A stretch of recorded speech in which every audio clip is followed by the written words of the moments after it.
25వ సంవత్సరం వజ్రోత్సవాల సందర్భంగా భారత్ శోభయాత్ర సందర్భంగా హిందూ ఐక్యవేదిక ద్వారా ఈ కార్యక్రమాలు నిర్వహిస్తున్నాం.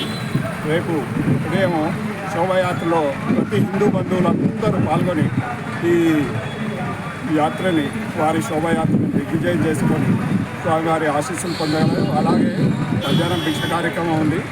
ప్రతి ఒక్కరూ దాదాపు ప్రతి ఇంటి నుంచి ఒక నలుగురు వచ్చినా కూడా దిగ్విజయం జరుగుతుంది. వెంకటేశ్వర టెంపుల్లో మధ్యాహ్నం భిక్ష కార్యక్రమం ఉంది, కానీ దాంట్లో కూడా పాల్గొని స్వామివారి ప్రసాదాన్ని స్వీకరించగలరని హిందూ ఐక్యవేదిక తరఫున మిమ్మల్ని అందరినీ ప్రార్థిస్తున్నాం. ఉదయం 8 గంటలకి శ్రీ ధర్మశాస్త్ర జమ్మికుంట అయ్యప్ప స్వామి టెంపుల్ నుంచి శ్రీ వెంకటేశ్వర స్వామి టెంపుల్ జమ్మికుంట వరకు అయ్యప్ప స్వామి అరటోత్సవంలో భాగంగా రథోత్సవ కార్యక్రమం జరుగుతుంది. కాబట్టి ఈ కార్యక్రమంలో జమ్మికుంట పట్టణంలోని హిందూ బంధువులందరూ పాల్గొని ఈ ఉత్సవాన్ని విజయవంతం చేయాలని చెప్పి ఈ సందర్భంగా మేము తెలియజేస్తున్నాం.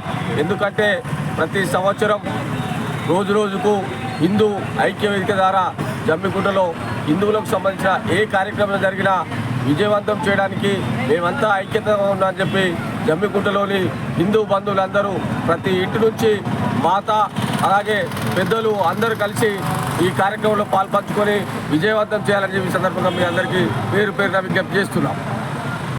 అనగా బుధవారం రోజున జమ్మికుంట పట్టణంలోని ప్రసిద్ధ అయ్యప్ప దేవస్థానం నుండి గత 41 రోజులుగా అపురూపమైన ఆనందకరమైనటువంటి అయ్యప్పమాలను ధరించిన అయ్యప్ప స్వాములు అరకట్టు పేరుతో రేపు రథోత్సవ కార్యక్రమాన్ని జమ్మికుంట పట్టణంలో నిర్వహించడం జరుగుతుంది. అదేవిధంగా రేపు కార్యక్రమానికి కేరళకి వెళ్ళి కోలాటం వివిధ కూచిపూడి నాటికి సంబంధించిన నాటకం కూడా జమ్మికుంట పట్టణానికి రాబోతుంది కనుక ప్రతి ఇంటికి వెళ్ళి కూడా ప్రతి భక్తులు మంగళార్తితో అయ్యప్ప రథోత్సవానికి స్వాగతం పలుకుతూ